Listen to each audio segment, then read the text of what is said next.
Em 2 Reis 2:9, está escrito assim: havendo eles passado, Elias disse a Eliseu: pede-me o que queres que eu te faça, antes que eu seja tomado de ti.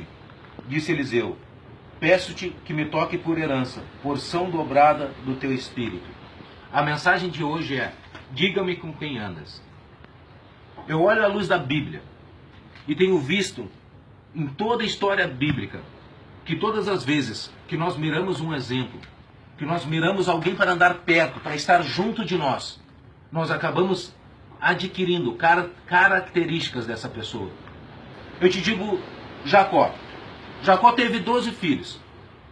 Cada um dos seus filhos tinha o amor de Jacó, mas teve um que teve algo em especial. Aquele que Jacó trouxe para perto, que era fruto do seu sonho. Esse era José. José foi tão amado por Jacó. Jacó tinha José tão em lugar de destaque e procurava ter José tão perto dele, que Jacó, que era um sonhador, que vislumbrava as promessas de Deus na sua vida e lutou pelas suas promessas, lutando, até disputando com seu irmão, algumas vezes até de maneira errada. Tamanho era a vontade de conquistar as promessas de Deus na sua vida. Jacó, que tinha esse coração, pôs isso no coração de José. José estava tão perto do coração de Jacó, estava tão perto da vontade da vida de Jacó, que quando José começou a crescer, a primeira coisa que Deus deu para José foram sonhos grandes, da mesma maneira que deu para Jacó. Se você andar com pessoas que tenham sonhos, você vai virar um sonhador. Anda com um sonhador, você será um sonhador. Aí eu olho essa passagem que acabamos de ler. Elias chamou Eliseu para andar consigo. Eliseu andou tão perto, tão junto, embora as pessoas dissessem para Eliseu: Eliseu, teu mestre será tomado hoje de ti, afasta-te dele, abandona ele e fica aqui. Eliseu não perdeu Elias de foco e andou tão perto de Elias que aconteceu, sabe o quê? Quando Elias estava para ser tomado, Elias perguntou para Eliseu: o que tu queres? Eliseu pediu porção dobrada daquilo que ele tinha. Elias era profeta. Sabe o que aconteceu? Eliseu foi profeta. Sonhador gera sonhador. Profeta gera profeta. Davi na caverna de Adulão. Estava lá 40 homens da pior espécie, bandidos, que a sociedade havia esquecido, pessoas endividadas, que a família tinha abandonado. Aquelas pessoas estavam sem esperança e sem sonhos. Mas tinham Davi. Davi chegou na caverna de Adulão. Davi já era um matador de gigantes. Davi tinha acabado de matar Golias. Davi tinha sido vitorioso na batalha contra o gigante. Eu creio que todos os dias, quando se reuniam em volta de uma fogueira dentro daquela caverna, começavam a contar as histórias, começavam a contar aquilo que tinha acontecido na sua vida. Cada um contava a sua história e o porquê estava ali. Davi chegou um dia: agora é minha vez de contar a história. Eu vou contar. Eu estava lá, eu era um cuidador das ovelhas malhadas do meu pai. Meu pai não me dava atenção, minha família não fazia muito caso de mim. Ninguém olhava para mim. Mas eu olhava para Deus. E Deus olhava para mim. Aconteceu o quê? Um dia eu fui levar queijos para meus irmãos. Não esperava nada, era um dia comum. E eu vi um gigante lá. O gigante estava afrontando o exército de Deus. Eu fui tomado em espírito de uma ira tão grande por aquela afronta daquele incircunciso, que Deus me moveu com fé, me moveu com força. E eu tomei a frente naquela batalha. E eu pequenino, olhe para mim. Davi era um homem de estatura pequena. Eu pequenino desse jeito, frágil do jeito que eu sou, mas tomado pelo poder do Senhor dos Exércitos, eu derrotei aquele gigante. E por isso eu estou aqui. Matador de gigante gera matador de gigante. Sabe por quê? A gente olha depois, mais à frente na história de Davi. Davi se tornou rei. Davi conquistou grandes vitórias em batalha. E aqueles homens que ouviram aquela história de Davi, acreditaram em Davi, começaram a seguir a Davi. E todos os dias, quando eles se reuniam em volta da fogueira, eu creio que nos momentos mais difíceis de batalha, quando a situação estava apertando, quando as coisas pareciam que não iam dar certo, quando parecia que o inimigo ia derrotar Israel, eu creio que aqueles homens falavam: rei, vem aqui, Davi, conta para nós aquela história do gigante, como é que foi mesmo? Aí Davi vinha, se sentava na volta da fogueira, o exército todo desanimado, o exército todo cansado, abatido, esperando a derrota no outro dia. Davi começava a contar: eu era pequenino, eu cuidava das ovelhas malhadas do meu pai, Eu era alguém que era esquecido pela sociedade, mas um dia Deus olhou para mim e eu me tornei um matador de gigantes. E quando ele começava a contar como ele havia derrotado aquele gigante, em nome do Senhor dos Exércitos, aquele exército que estava desanimado, que estava abatido, começava a se levantar, a glorificar o nome de Deus. E aquele cenário de derrota, que era iminente, se muda do dia para a noite. E aquele exército que estava abatido, desanimado, começa a se erguer, dizendo: se Davi, pequenino desse jeito, conseguiu matar um gigante, quem dera se nós, pequeninos desse jeito que somos, podemos matar um gigante, que é o tamanho do exército do inimigo.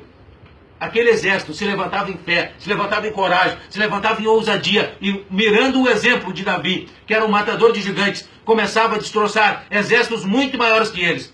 E quando chegou no final da caminhada, diz uma passagem que Davi já estava fatigado, já estava cansado.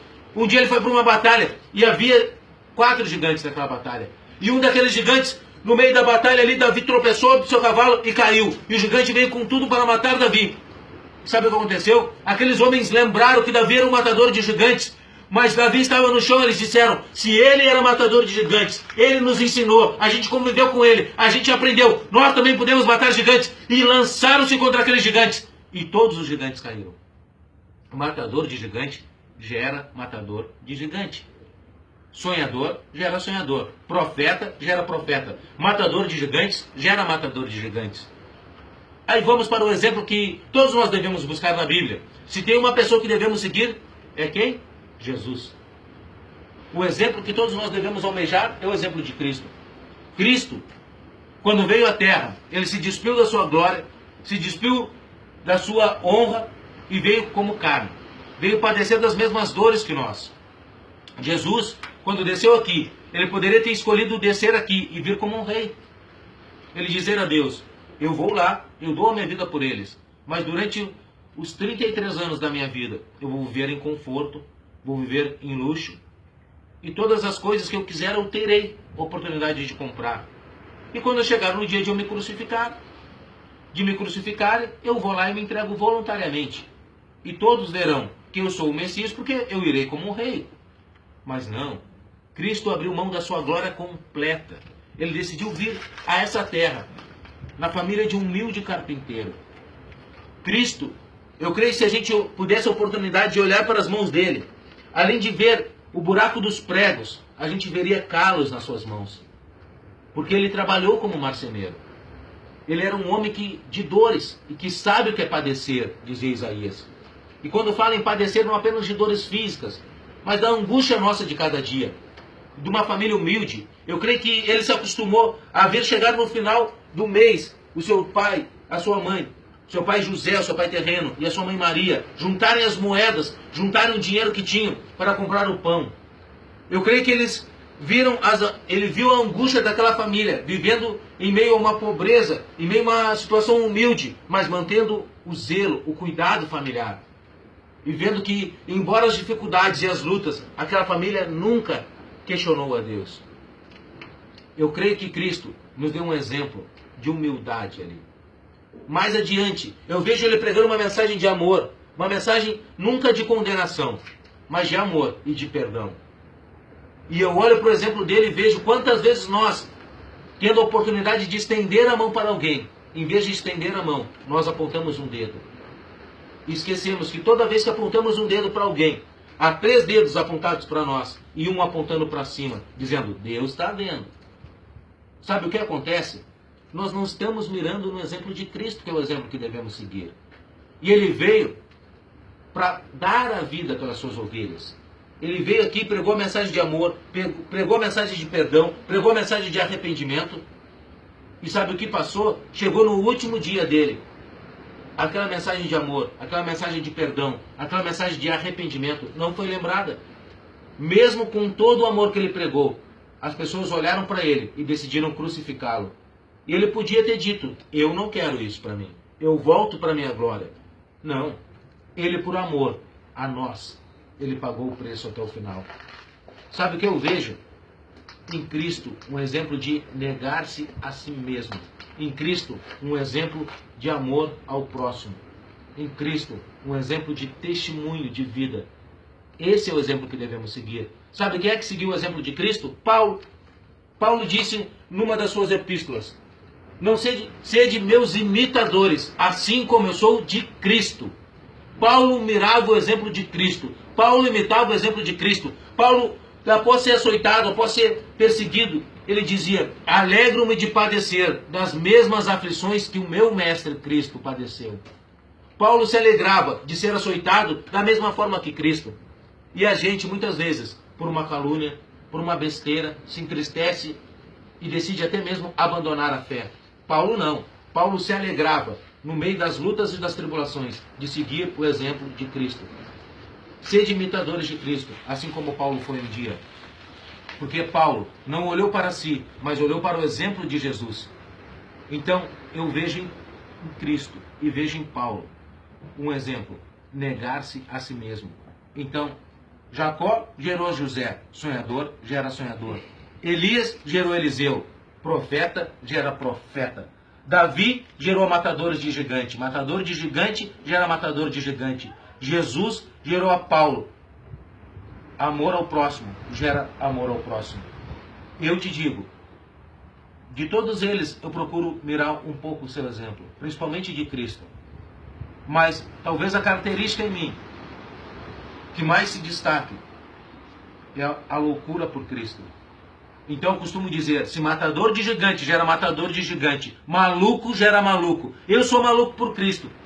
Eu quero estar todos os dias na sua presença. Eu quero mergulhar todos os dias, negar-me a mim mesmo, bater na minha carne, para que Cristo viva em mim. Essa paixão, essa loucura pelas almas, loucura por estar na presença de Deus, é o que eu posso te passar. E eu te digo, você que está assistindo esse vídeo, louco gera louco, maluco gera maluco. Se sonhador gera sonhador, profeta gera profeta, matador de gigante gera matador de gigante. Cristo gerou os cristãos, maluco gera maluco. E eu profetizo na tua vida uma unção de quebrantamento. Eu profetizo na tua vida uma unção de desespero por estar na presença de Deus. Eu profetizo na tua vida que as pessoas olharão para ti e dirão: ele está maluco, ele enlouqueceu. Mas estarás louco por Cristo, estarás desesperadamente apaixonado por Cristo. As pessoas olharão para ti e desejarão ser loucas como tu é, porque quando as pessoas verem a tua loucura, elas não vão ver apenas a loucura, verão o que Deus fará com a tua vida, verão Deus te levantar e dirá: é dos loucos que eu me agrado, é dos loucos que estão na minha presença que eu gosto de levantar. Eu pego o que não é e faço ser. Eu pego os que não existem e torno a existência. Eu faço todas as coisas, até aquelas que não existem, eu torno a existência. Eu digo, a partir de hoje, na tua vida, vem um tempo de loucura. Loucura por Cristo, loucura aos olhos dos homens, mas amor aos olhos de Deus. Eu declaro sobre a tua vida um novo tempo em nome de Jesus.